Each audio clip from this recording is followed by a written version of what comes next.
Welcome everybody to the Magic Beans podcast. We are back again for episode number 92. I'm your host tonight and my name is Shorty and I've got a couple of beans on the line with me. So tonight we have Stu. How's it going, mate? Hey, good. How you doing? Pretty good. And seeing as this is a week where we've got a ton of new things and announcements and that sort of stuff to talk about, we got our old faithful announcement reader in Cracker. How's it going, mate? Very well. I have been practicing and I'm ready to go. Well, this episode's going to be literally just you talking nonstop. It's almost like a solo episode like we got from Chewy. I appreciate the introduction and Stu can do the ad and and I'll take it from here. Yes, we have a lot. A lot is an understatement for how much we have to talk about tonight. It's the show notes is literally just one topic, which is the Magic Showcase.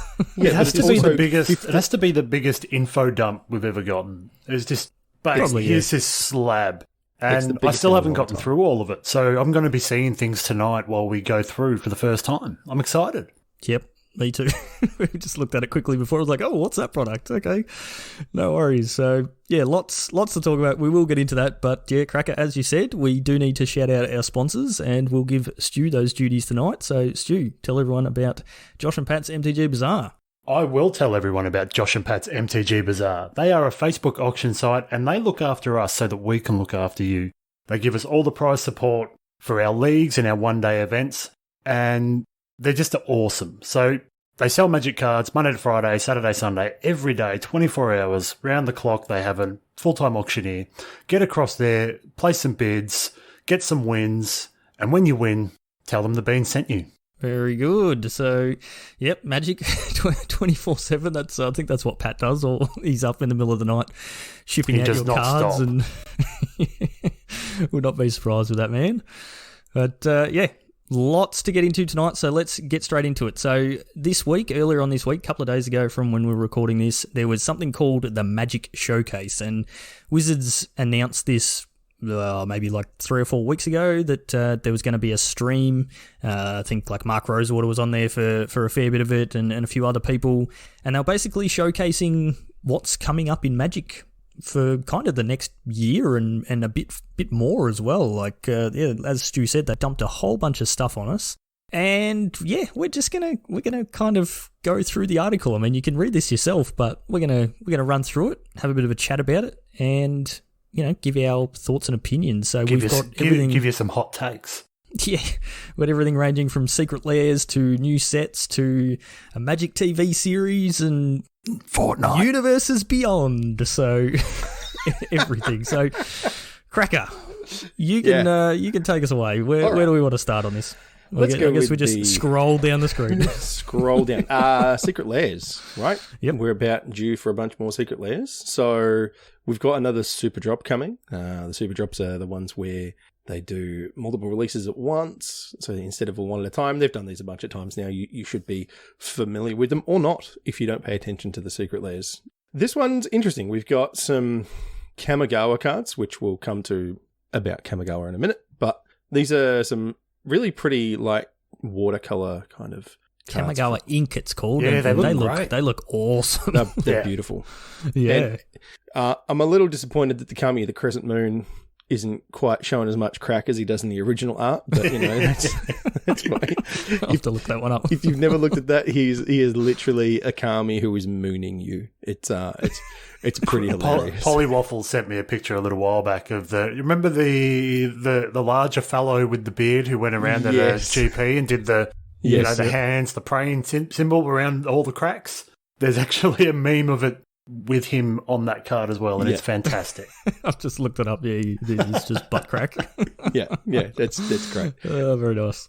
Then we've got Teferi's Time Trouble. So what do you boys think of these ones? It's Dak Faden, Khan the Great Creator, and Teferi Time Raveler, and they are old border with OG like alpha text on Planeswalkers. Over explaining rules text. So you thought that Planeswalkers were complicated and difficult to grok before. Man, can you imagine reading one of these things back in the day? It's just like paragraphs of text rather than nice, clean plus minus abilities. So tracking this thing would be a nightmare, but I do like that it says if whoever the Planeswalker is has no loyalty, he abandons you. He abandons you. And it kind of makes sense when you think about it, like loyalty counters, that sort of stuff. They've got no more loyalty, so they disappear. It's like, oh, wow, let's just stab me in the heart and abandon me. Yeah, I was going to say, well, they don't die, but Dak did. So. Yeah. Yeah. Oh. Yeah. Oh. Too soon. I know. Too soon. I'm sorry. I'm sorry. Look, I was going to say I don't like these. Like I'm all for old borders. I really like a lot of the old borders, but the old gold borders I hate. They just look horrible. Yeah, I was just going to say they're not doing a lot for me, but we'll get a play set of those Teferis for you, Cracker. What do you think? I mean, like I said, and I'm fine with it. I'll sell them on eBay, man. I don't mind. As long as I'm not paying for them. That's it. Yeah, I don't like that particular multicolor gold frame either. The car one looks kind of cool. I appreciate what they're trying to do with them, though. I think I do too. I think it's cool, but not for me. Correct. And that's fine. I'm okay with that. No, you have to get outraged because they're not exactly what you wanted. I'm too old and tired for that now. Seriously. Admittedly, I was doom scrolling Magic Twitter yesterday when this announcement came out. Yeah, me too. And like, doom scrolling is the right word. Did you know that Magic is in fact on fire and is going horribly? And anyway, there's an artist series. We've seen a couple of these before. This is for Johannes Voss. These are fantastic. And man, these are pretty. Carpet of Flowers is a real nice card, and that is a beautiful artwork. And then Karmic Guide, Sphere of Safety, and Sanctum Prelate. So some interesting choices. You know, then I don't know kind of what the theme is. I guess maybe they're arts that he's done before. But anyway, they are really nice looking. But have you read the flavor text on the 4 of them? It's a poem. Oh, I see. It's Whispered Memories. Okay. Yeah, okay. Does it mean I have to read it now? Yeah, you do. Read it out. It's okay. So it's got like a little angel girl and a guy in the Sanctum Prelate art, and it says Whispered Memories by Johannes Voss. Winds through silent bloom. Oh my goodness. You're doing it. I couldn't do it. No. So the Carpet of Flowers is Wind through silent bloom. Then Sphere of Safety is brushing hair against your face, and just one moment more. So it's kind of a love story across 4 cards, I guess, between a cleric and an angel, and it's a bit because sad, they're present in each card. Yeah, they are, but it's an angel spirit, which means that she died. Correct. Anyway, no, that's cool that they've let them kind of do the flavor text in a poem by the artist as well. So nice done. Another one for Thomas Baxter. These ones not so pretty, but very different art style. Very contrasting to the previous set, but they still look great. I mean, they're also very cool cards. So Ob Nixilis Reignited, Sliver Hive Lord, Sire of Insanity, and Spellskite. And Sire of Insanity is great. That is a fun reanimation target, just in case anyone was wondering. At the beginning of each end step, each player discards their hand. Beautiful. So nasty. Yep. Yeah. And we're not done. My goodness. Math is for blockers. Brazen Borrower, Vindictive Lich, Meandering Tower Shell, Oran, Frostfang, and Thragtusk. Why? I don't get the...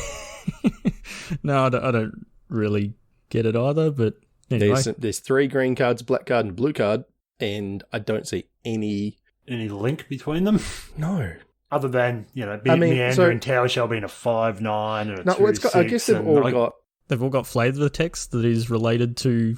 Brazen Borrower doesn't have any. Brazen Borrower doesn't have flavor text, but we've got. Well, I guess it's essence. It's essence divided into 3 cards, 3 curses.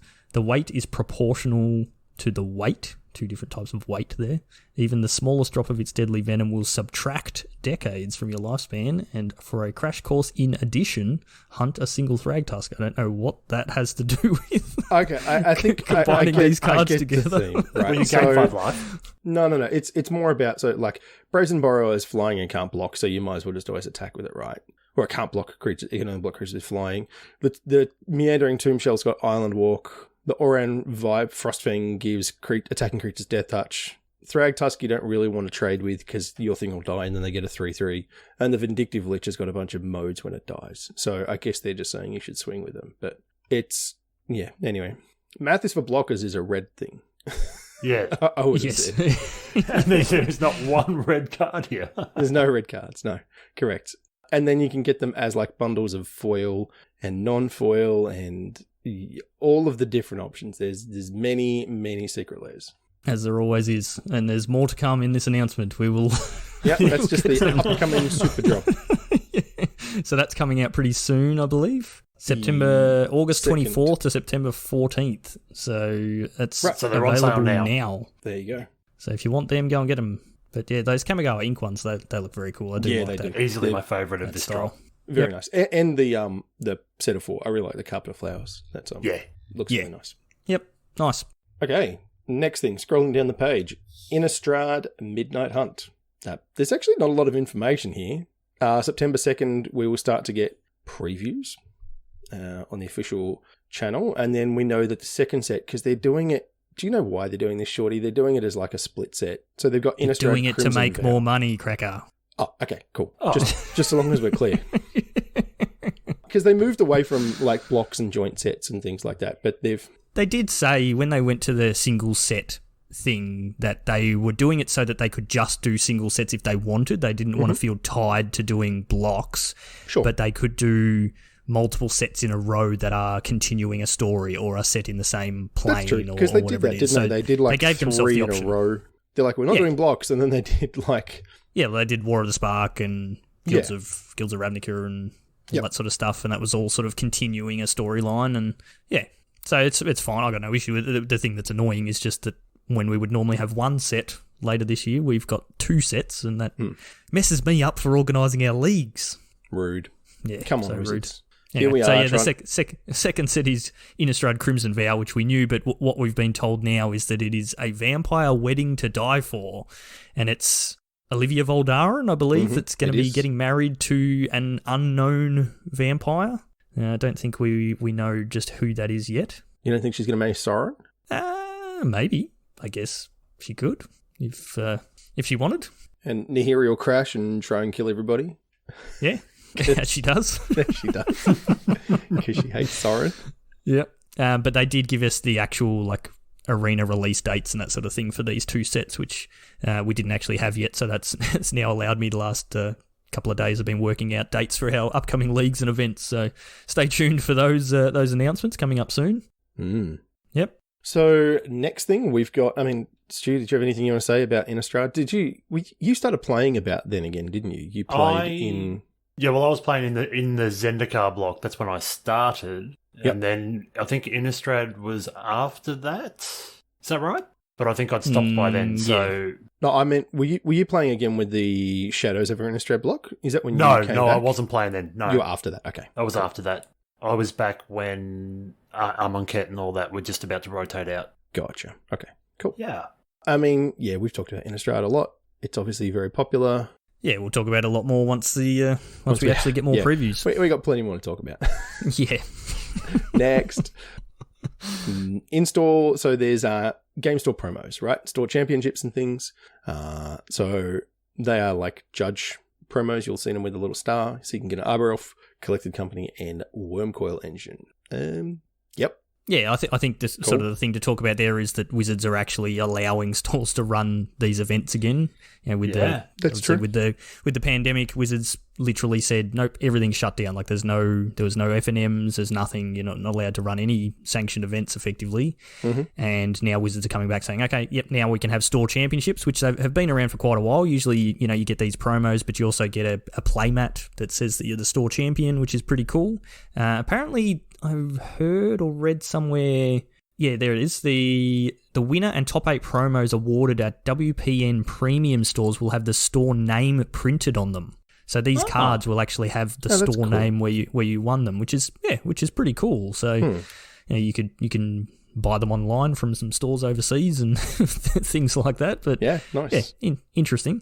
But yeah, I get from what I've heard, and again from doom scrolling Twitter, that sort of thing, like a lot of people were listening to these announcements going, okay, what about the rest of organised play? And Wizards is basically like, you know that we're still in the middle of a pandemic and we're not going to be organising any sort of major tournament structures when we have no idea what the world's going to look like in the near future.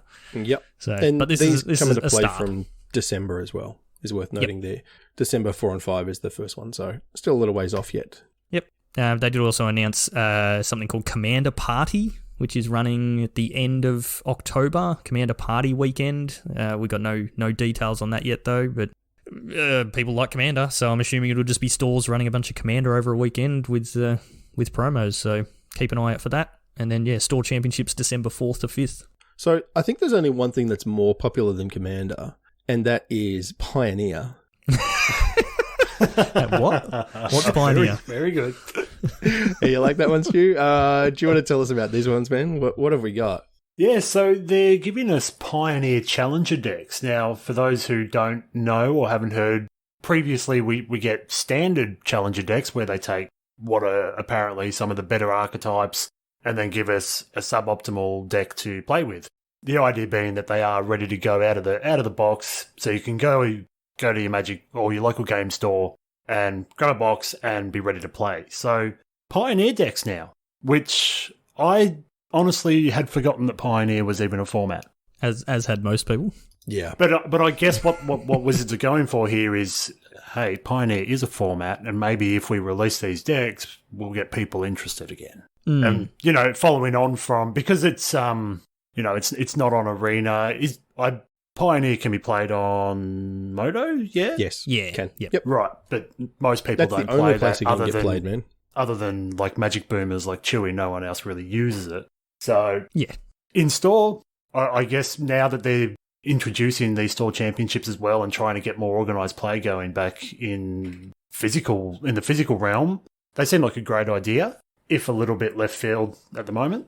But so 4 decks, as they often do with Challenger decks, they're giving us a Azorius Spirits, which is blue-white Spirits, Lotus Field combo.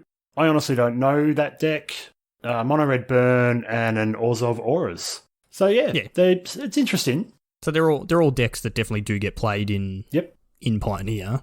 Or I'll take your word for it because I don't have a clue.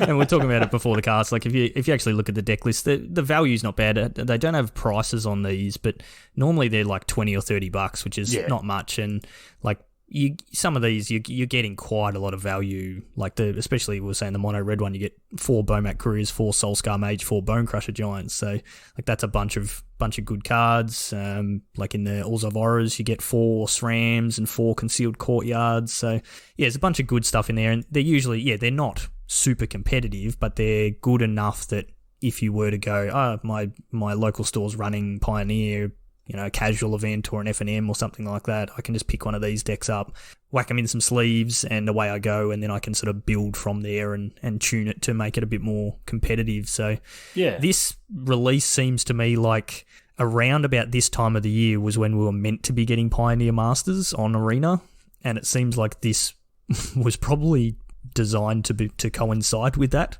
Yeah, that makes sense. It does make Pioneer sense. Masters got pushed back out. So, who knows? I was telling the guys before the cast that I've got a bit of a tinfoil hat theory that I think like they're still planning on bringing Pioneer to Arena, and I think maybe the plan will be that Historic becomes the Arena version of Modern that's super powerful, that has all these crazy cards that get printed into it, and then Pioneer becomes that in-between format that's where your old standard decks go, because at the moment, Historic, once your deck rotates out of standard, which we're going to see soon, you're not playing it in Historic. It's just not powerful enough. There's too many broken things going on in there.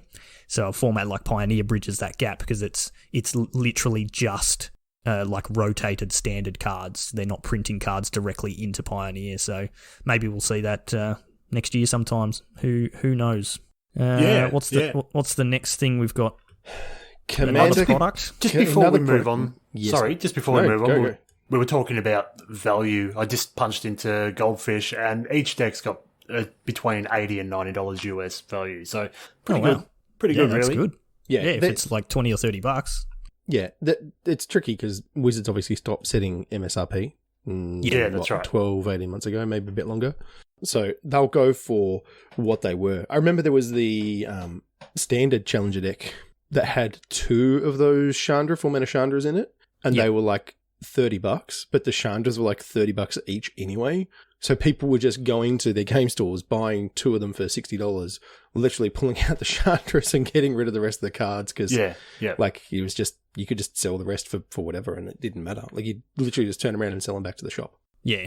I bought the set of 4 of them a couple of years ago, standard ones as well, because they were pretty good value, and I got them at a good price when I bought the set of 4, like pre-ordered them or whatever, and yeah, it was definitely worthwhile doing that. So keep an eye on it if you're looking at getting into more paper. These come out on October the 15th. So the other thing that's really good about like these is they tend to be pretty closely balanced. There's always one that's better than the rest.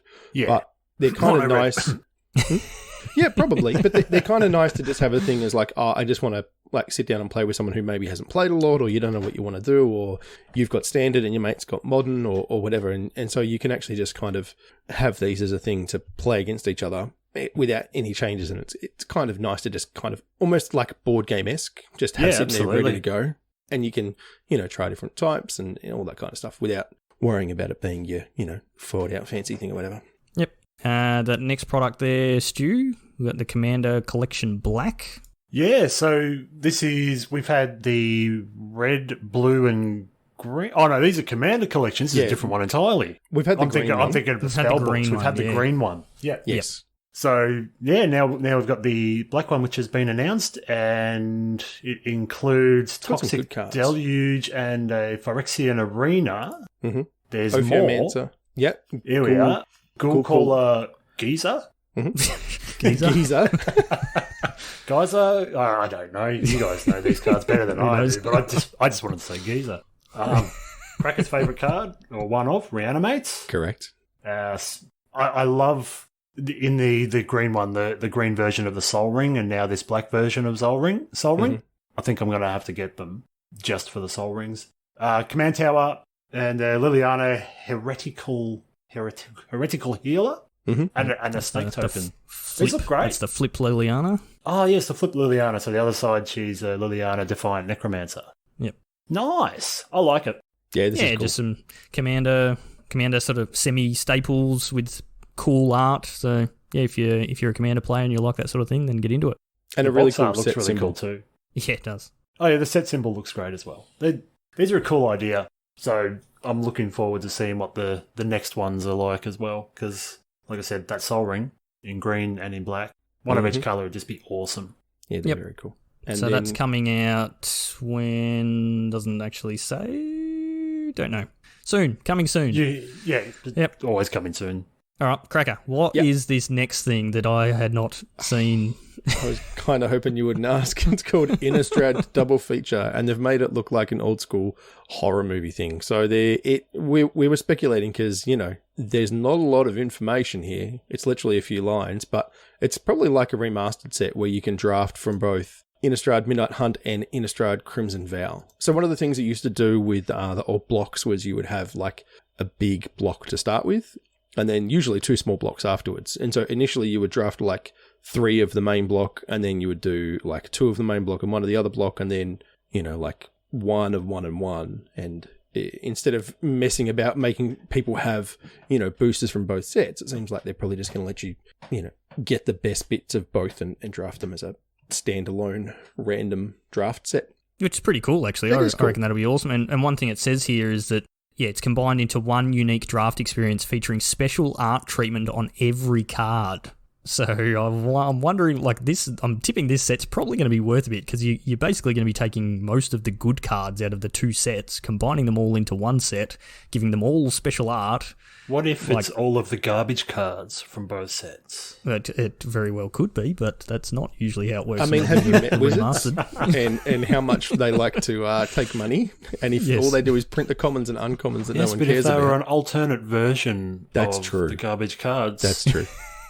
So another interesting point here is that exclusively to local game stores in early 2022. So it sounds like, exclusive to game stores means paper only. You can't get it on Arena. That's how it reads. Yep. Wow. It's been a minute since they've done something like that. Normally, but I thought physical Magic cards were dead. They are. That's why I quite like that. We spent 25 minutes talking about physical Magic cards, but it's definitely dead. No one wants them.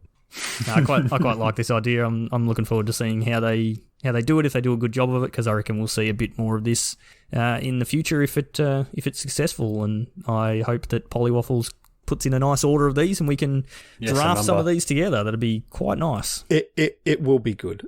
One of the things they'll focus on, because we said it before, OG in Australia is considered one of the best draft sets ever. I imagine if they've gone to all the effort of making a specific double feature draft only set, that they will have spent a fair bit of time tuning it and getting it right. So I reckon it'll be a sick draft experience. And probably at the cost of like Modern Masters or Eternal Masters or one of those kinds of things. I'm okay with that. If it's cool, it's cool. Yeah, it's not the sort of thing you draft 15 times, but maybe you get a box between your mates and you get one draft in, and that's pretty good. Nice. So, Shorty, the big crux of this announcement is outlining Magic 2022. So, like you said, we knew about the next 2 Innistrad sets coming up, but that was it. We were in the dark as to what was coming up. So sort of. Well, we didn't know the names of any of the sets. There was nothing official, right? So we've got the names of the upcoming sets, and the first one was already spoiled. Okay. Not like people did some weird hacking in the background and found we'll pretend that names being registered and things like that, and turns out they were right. But so we've got Kamigawa Neon Destiny as the first set for next year, then Streets of New Capena? I don't know how you say that one. Then we're heading back to Dominaria, one of the most popular planes of all time in Magic, just because they spent so much time in Dominaria to start with. And then the Brothers War, which is the battle between... Who is it? It's Mishra and Urza. Yeah, and Urza. And I believe like that's set in Dominaria as well. And if you look If you look at the font of the 2 sets of that, it's the same font. So I'm assuming those 2 sets will be sort of semi-linked as well, kind of like what we've had with the 2 Innistrad sets. But yeah, that's going back. Oh, we'll sort of touch on each set as we go through it. But yeah, it's a story that hasn't been told, so it's going to be very interesting. So Kamigawa Neon Dynasty is set 2,000 years in the future from the original Kamigawa set. So original Kamigawa, that sort of came out, well, it was in standard when I sort of first got into competitive Magic. Mm-hmm. It was an interesting set, had some really cool... I loved it. Art styles and direction and that sort of stuff, like, samurais and Skaven, basically, like rat creatures and all that sort of stuff was really cool, and I really liked it. But I don't think it was a very popular set. I think it had some very powerful cards, but most of the set was not that well received. That's where we saw the original dragons, like the Kakusho and Yosei and those sorts of cards, which when I played my first competitive tournaments, was like, what do you mean that card does that? Hang on, you're going to sacrifice it and I'm going to lose 5 and you're going to gain 5, and then you're going to reanimate it and I'm going to lose another 5 and you're going to gain another. What are you talking about? It was an eye-opening experience for me, but I quite liked Kamigawa, and this one, 2,000 years in the future. So this is the first futuristic set that we're going to see, and it is very much samurai cyberpunk, which I'm currently playing cyberpunk. I've always been a big fan, played cyberpunk roleplay, and you and I, Cracker, we tried playing The Ascent, which is another cyberpunk style game a couple of weeks ago. That didn't last very well. No. But yeah, quite a big fan of that style, so I'm really keen on that one. What do you guys think? I'm in the same boat. I have also been playing Cyberpunk, and by playing I mean 3 hours since release. I'll get there eventually. Even I've played more than that, Stu. Come on. It's one of those games that you can't really play with the kids around. And no, you definitely can't. Generally, when I've got the time to do it, I'm sleeping on the couch, so it just doesn't get played. Yeah. But yeah, what do you think? It's something I'm keen on, and I obviously didn't play Magic when the original Kamigawa was out, but looking at the cards since, there's some really cool stuff in there, and I've always sort of, felt bad that I didn't get to play it when it was current, so being able to revisit it now or next year is, quite exciting for me. I'm super, super excited. So I started playing right at this block. This is right when I first picked up Magic. So I was playing at like the end of 8th edition and then into Kamigawa, and I'm pretty sure like the first or second set of cards I ever bought were Kamigawa. So I built like a blue-green snake tribal deck based around like all the Kamigawa legends and stuff. And I just have a lot of fond memories of like just sitting around playing casual games with like all my mates and learning how the game worked in this block. So I have a lot of nostalgia for it. And one thing that drives me nuts about fantasy, like I've read a lot of fantasy books, and one of the things that drives me insane about that is like, oh, it's 4,000 years from now, or it's like 4,000 years in the past, and it was like medieval then, and it's medieval now. It's like, how have you had no development of your society in actual thousands of years? Like, what is going on? You've got wizards, and you've never thought of like what? I wonder if we can like come up with something better than a bridge. You know, like we've got a cart that's got wooden wheels on it. Like, let's see, you know. So I love the fact that they've really pushed this. I know a lot of people are upset, whatever, I don't care. This is awesome. And yeah, it's, you know, the art style looks sick. The art style in the original Kamigawa block was gorgeous. I really liked it. Like, admittedly, like Shorty said, it was an underpowered set for the time. It kind of led into the Mirrodin block, which was one of the most overpowered sets. It was after Mirrodin. It was after Mirrodin, wasn't it? Yeah, that's right. And that's kind of what hurt Kamigawa. Like, it had Mirrodin before it, which was super powerful, and then the next block after it was Ravnica, original Ravnica, which is like one of the most popular sets ever, or blocks ever. Mm-hmm. So it just kind of got wedged in a horrible spot, and probably wasn't as good as it should have been. And sounds like everything that came after Eldraine. Yes. Let's not get into that tonight. Kind of. But yeah, I mean, it had some really interesting mechanics, and I thought it did like a really cool job of the feudal Japanese system. So yeah, I'm excited to see kind of what we can get. Let's bring back ninjutsu, Shorty. I know you love ninjutsu and some Ninja of the Deep Hours. Yep, sounds good. Let's go. Yeah, definitely some people are not happy with it, but of course, there's whatever. It's a Wizards announcement. So. Yeah, I'm pumped for this whole thing, so let's just... Cool.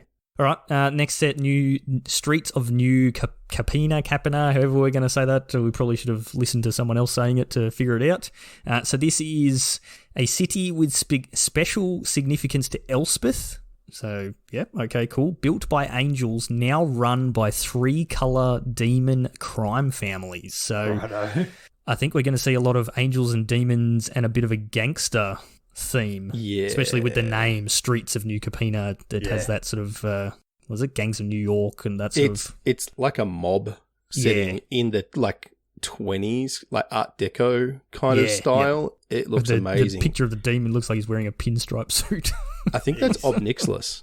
It looks nice. I think that's Ob. So looks awesome.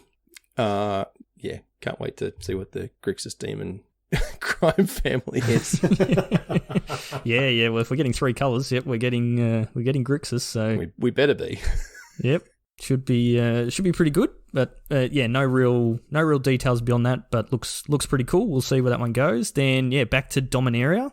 So heading back to there where people are so excited, and who knows what we'll see. I don't know what that art is depicting. Some weird sort of portal thing, but it's Dominaria United, so who knows what that will mean. But they're saying you'll be able to enjoy the original high fantasy Magic setting again. So that was something that was always that old school Magic before they started branching off into new planes. It was always that sort of high fantasy style, classical fantasy thing. So plenty of people love that, and it's got so much nostalgia for a lot of people that have been playing the game for a very long time. And the last Dominaria set we went to had a really, really good draft format, so I think people are pretty excited to go back there. Well, I mean, it had a few really stupid cards, but it was a good set. Like, overall, I really liked that whole set in standard format. I thought that was a lot of fun. Yep. And then, the Brothers' War. So... it says here the lore of Dominaria is much longer than Magic's history, and we're returning to a pivotal story of Dominaria and Magic's history. What started as a feud between Urza and Mishra erupted into an all-out war that set into motion the future of the plane and multiverse itself. So I've been playing Magic for a very long time, but I didn't even realise that Urza and Mishra were brothers. So I'm not exactly a lore expert, but... obviously we've seen Urza recently in one of the Modern Masters or Modern Horizons sets. It was very powerful. at Chewy's house, his the hairs on the back of his arms just started standing up on the back of his neck. Everything's tingling. He's like, somebody doesn't know something about magic. Yeah. Particularly he's so old, man. But yeah, it says we're going to see a conflict with artifacts, giants, and mechs, and beyond the Brothers' War. So, I mean, I know like Mishra's factory pumps out artifacts, and obviously Urza's got a whole bunch of stuff to do with artifacts. So this could be a very artifact-heavy set. Urza made Khan, right? Yeah. And Khan makes constructs. Yep. And Urza also makes constructs. Yeah, constructs. I'm excited about this, boys. I'm excited. It should be, by all rights, stupidly OP. Yes, artifact set, Urza and Mishra. Yeah, exactly. Like they in terms of like lore of magic and stuff, like Urza and Mishra are like the most OP planeswalkers, right? And like they're right up there. So I expect we'll see some busted cards. Yeah, I would think so. So this will be the last set in the year. So this will be the rotation set. So is one of these the core set? No, so they've said they're not actually doing a core set next year. I mean, gotcha. The Dominaria set would be when the core set would normally come out. So we may see it, and they kind of did the same thing this year with the D&D set. It was replacement for a core set, and it was, you know, toned down in power and that sort of thing. So we may see a Dominaria that is a little bit toned down in power. Yeah. But then we're kicking off a new standard format with the Brothers' War that's, Urza, Mishra, and a whole bunch of artifacts. So we might be in for another Eldraine that's going to be in standard for 2 years, just destroying everybody. So who knows? But I'm very keen for all four of those sets. They sound awesome. And yeah, a lot to look forward to. Some really cool settings next year. I think you guys are pretty excited too. Oh yeah, they all sound awesome. So how excited are you about Unfinity? Not. What's the what is Unfinity, Cracker? Infinity? It's magic.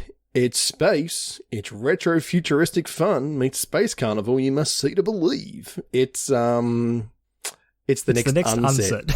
I mean, I don't know what else to tell you here. If you like unsets, you'll probably really like this. It's got some wacky art style. Apparently, there's like actual just dozens of like Easter eggs in the art for the upcoming cards and things. It's got like some weird bobblehead Ajani that I can see. And yeah.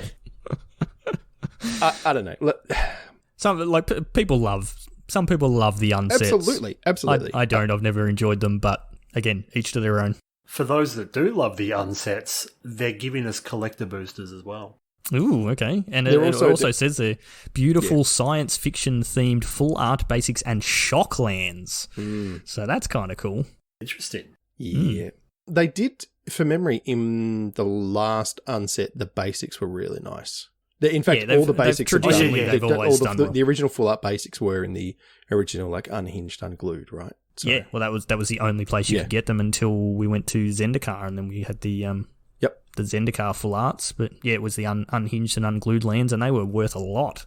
They still are. Like a foil unhinged islands is like $60 sort of thing. So, yep, fair bit in those. So so that's coming in the second quarter of next year. Yep. We've got another supplemental set. What's the next one, Cracker? The next one is called Dungeons & Dragons Battle for Baldur's Gate Commander Legends. Ooh. So, yeah, another crossover. I mean, we obviously just and are in the middle of seeing this right now with the Adventures in the Forgotten Realms. And, I mean, they're just going to lean into that IP some more because why not? It doesn't cost them anything. Unlike some of the other ones we'll get to, which I'm sure were not free. Yeah, Commander sets. Cool. Like, these will be fun. Yep, we've seen Commander Legends before. It put a bunch of Commander stuff into Commander format, and people seem to like it. Yep. It's talking about, iconic characters and flavorful spells from D&D, and it'll be the Commander Legend etched foil legendary creatures. So, we didn't actually ever draft that set. I really wanted to, but I opened a bunch of the product, and it was a lot of fun to open, so... It was one of those sets that Chris would just drop a box in front of us and we're all sitting around a table. It's just like, let's just open these. It's like, okay. Yeah.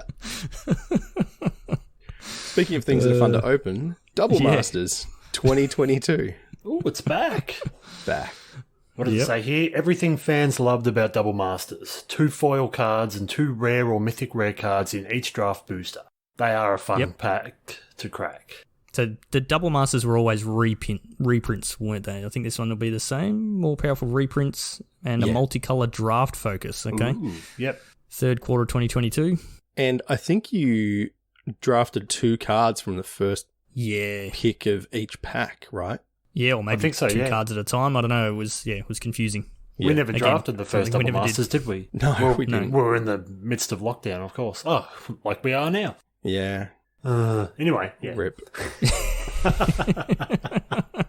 And then we've got another Jumpstart set, but this time this will be a paper one. It doesn't say if it's coming to Arena. So Jumpstart 2022, fourth quarter of 2022, and it's tabletop.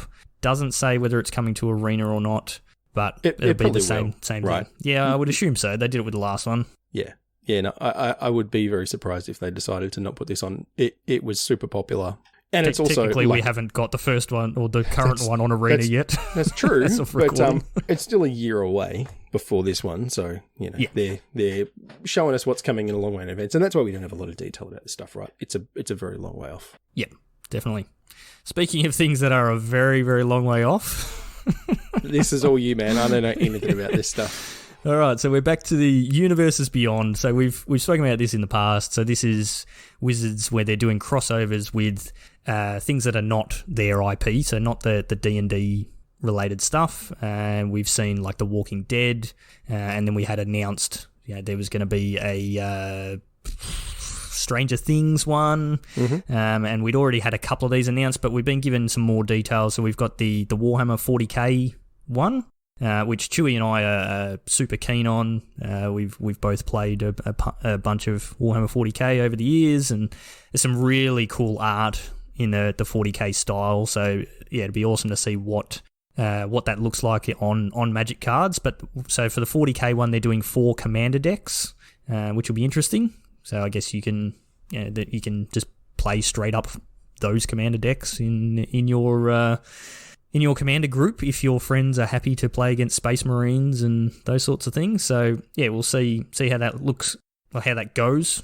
It says new art, new cards, and powerful reprints, all set in the world of Warhammer 40k. So it'll be interesting to see if they do that treatment where they like the Godzilla cards, where they reprint cards but give them a new name that's associated with 40k. Who knows?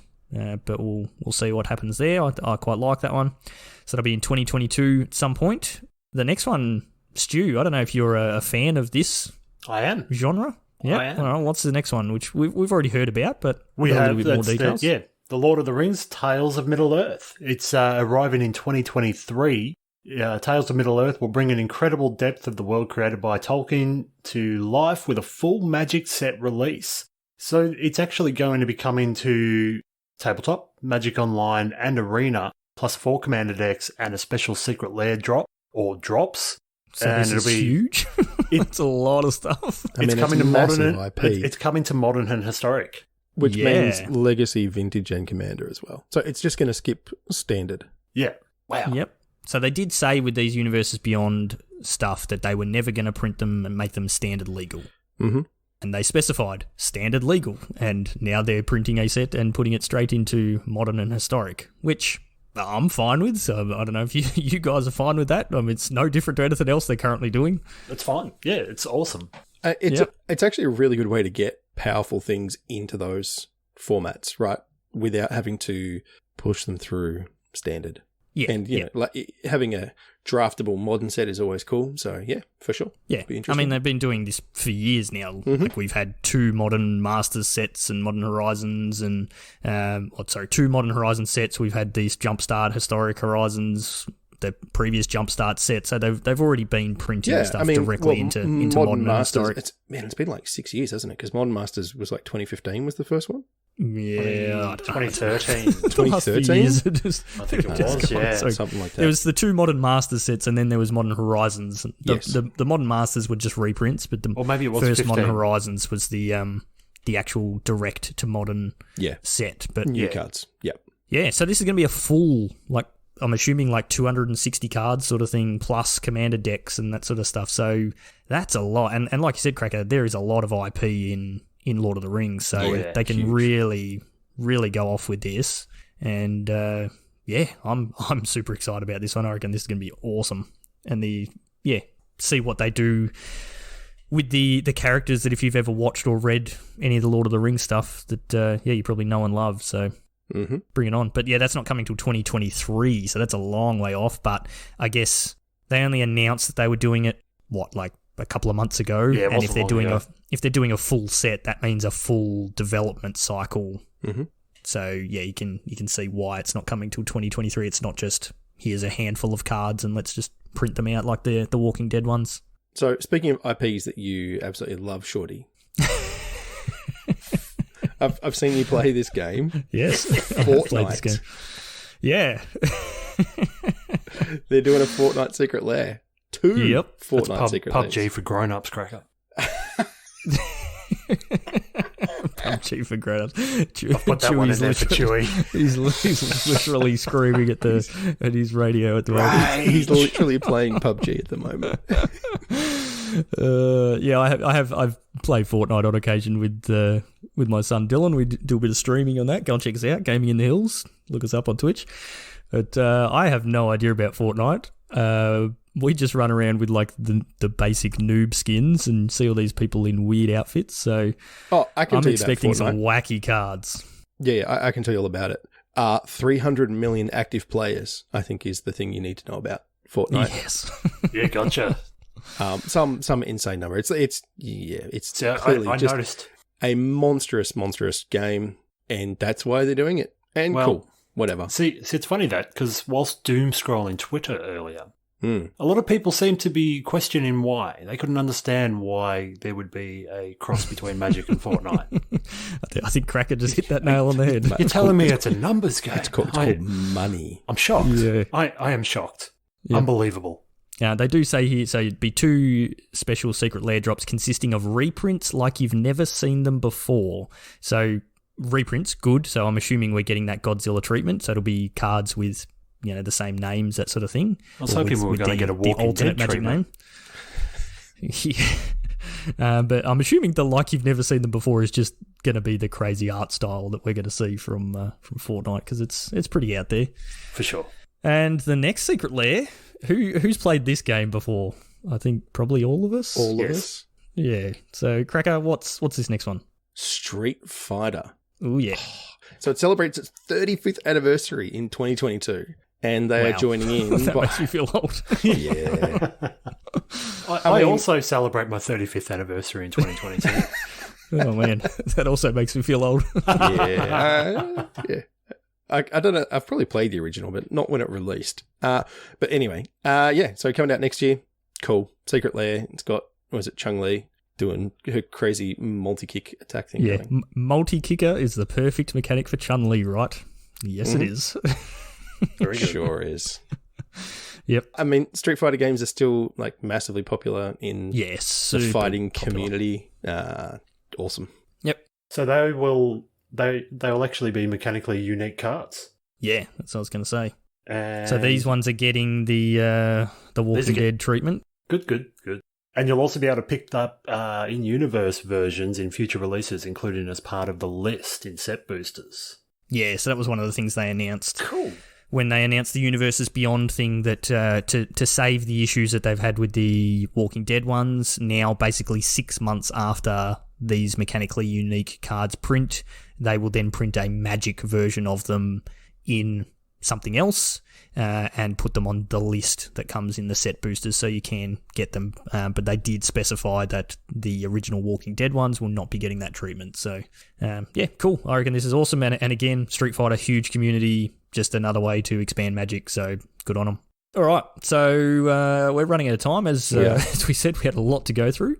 So, just a couple of things on Standard. So, obviously, we've got rotation coming up soon. We'll touch more on that on a podcast before we actually hit rotation, which we'll have to do pretty soon in the next couple of weeks. Mm-hmm. Jumpstart Historic Horizons. So, we got the big arena update this week. They changed a whole bunch of stuff on the back end which was designed to be improving things, but obviously that comes with a bunch of bugs, which is kind of to be expected with a major release. I mean, you get that in just about any game when they do major updates. There's always bugs and little patches that need to be done. So we're currently in the middle of that. We were saying before the cast, none of us can actually open Arena on our phones, so that's not ideal. But the Jumpstart Historic Horizons is coming probably it should be on Arena by the time you actually listen to this podcast. So, good thing to keep an eye out for. I think, Cracker, you're planning on streaming that maybe next week. I will, yeah, definitely. Yeah, get a bunch of that. I'll be playing a ton of that to rack up some historic cards, because that's kind of the only way to get them. I'll be throwing all my gold at it. Yep, got a bunch of gold stocked up there. And the last thing on this list here is Magic comes to Netflix. How much do you guys know about this? Very little. A little bit, actually. So go for a cracker. This was something that was spoiled 12 or 18 months ago. We knew that there was Netflix had picked up the Magic IP, and that there was art for Chandra as the main character, and everyone was very excited about that. And there's been changes in the team that's actually doing it at Netflix, and now it's not Chandra, it's Gideon. So that's fine. You know, like these things happen, changes happen. I don't know about Gideon being a super interesting main character, but no, he's pretty bland. Well, it's funny you should say that, because he's being voiced by Brandon Routh, who was that? Superman. In what? In Superman. Not the most recent, like, Justice League, Zack Snyder ones, but he was in the previous iteration. So, Man of Steel, Stu was one of them. Yeah, I right. think. Yeah. And then the one before that. So he's, the more recent reboot, except not the most current one. So, and apparently he actually voices a couple of things on Arena already. I saw a little clip of him talking today for a couple of minutes. He's been playing Magic since he was like 16, so he very much knows the universe, which is cool. So he knows what's going on. He's not I think it's really important. Just a ring in. Yeah, I actually think it is, in terms of like honoring us, right? The people who were invested in it. You want someone who actually cares about the IP and kind of knows who Gideon is and understands. So, I mean, he joked about the fact that I see why they chose me to do this role. And it's just like, yeah, I mean, Gideon basically is just the Superman version, right? Yeah. But I mean, I don't know. It doesn't make for a very interesting story. I'm sorry, I don't like Superman. I think he's boring, but that's just a whole aside. I'm not a huge fan of Superman, but yeah, it'd be interesting to see. From what I've heard, it's going to be targeted not at like adults and older teens. I think it's going to be targeted at 12-year-old sort of thing, like more like a kids cartoon sort of, or that sort of in between where it's not for under 10s. Yeah, somewhere in there. So, sure. I mean, generally a lot of those cartoons are still really good and still really enjoyable if they've got a good storyline. So, who knows? I believe previously it was the Russo brothers that were meant to be involved in it, but they're gone now. So, not sure what's happened there. But yeah, I mean, we're not going to see this. It says it's coming in 2022, so I'm assuming that's probably going to be the end of the 2022. Yeah. Says starring familiar, fresh, and reimagined characters in a whole new story. Yeah, Gideon's story is not the most exciting thing. It's got Jace as well. I mean, maybe they've reimagined initial him. Story. Yeah, I mean, Kytheon was an interesting character, I think, as the street rat thing. But I mean, we kind of explored that in Origins a little bit. But he just goes to being, I don't know, Gideon. That's fine. And look, he's a white planeswalker. I mean, just white. Next. But Jace, however, apparently Jace is going to be in it, and that'll be exciting. No, I mean... Yeah. I'm kidding. Look, I will watch it.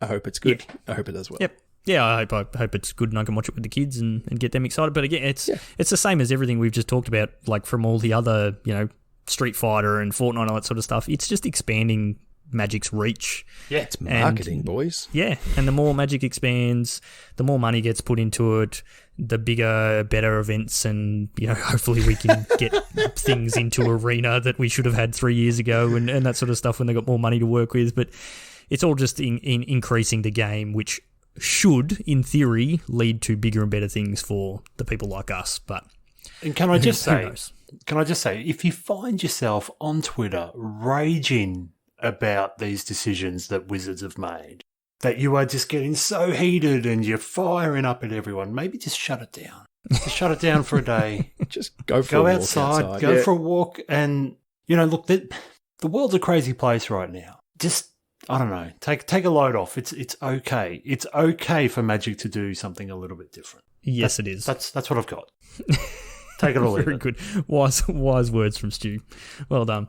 All right, so last thing I want to touch on is just our league. So we've managed to whittle our top 16 down to we now have our top 8. The last match got played, I think, in the last half an hour. So Doc Hemsey has taken down our illustrious sponsor, Pat. Oh, wow. All right, we need to have a word with Hemsey. Listen, mate, you've already qualified. You got a token from the man. Just, take one for the team. So that leaves us with in the winners bracket. So have not lost a match yet in our double elimination. We've got Plunksy, Squid Play. So this is actually Plunksy's first finals appear. I think it is. May have made a finals before, but hasn't made it through to like the actual finals stream. Squid Plays, who's been there before. Aragoth, been there before. J Mud, been there before. So winners bracket is stacked full of really good players. And then down in the losers bracket, so these are the people who've already lost once but have been winning their way through, so they're going the hard way. We've got the AV Cable, seen him in plenty of finals before, same with Benny R. Doc Hemsey, reigning 2021 Invitational winner, and Jedi's Walker. So other than Plunksy, all of these people have been in these finals before. I don't think Aragoth has. Actually, Maybe no, you might be right. No, he's won two of our historic. That's where it is. Yeah, so they've actually never made it through to a league final. I'm just looking at the details he sent me through.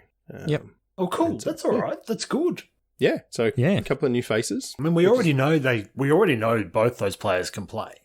Yes. So I mean, to get to that point, you've definitely proven that you can play. Thrilled. So well done to everybody who's made it through. So that will be our final stream on Saturday, the 4th of September. So that's next weekend. Start time to be confirmed, probably around 11 o'clock. We'll be coming to you live from our lounge rooms.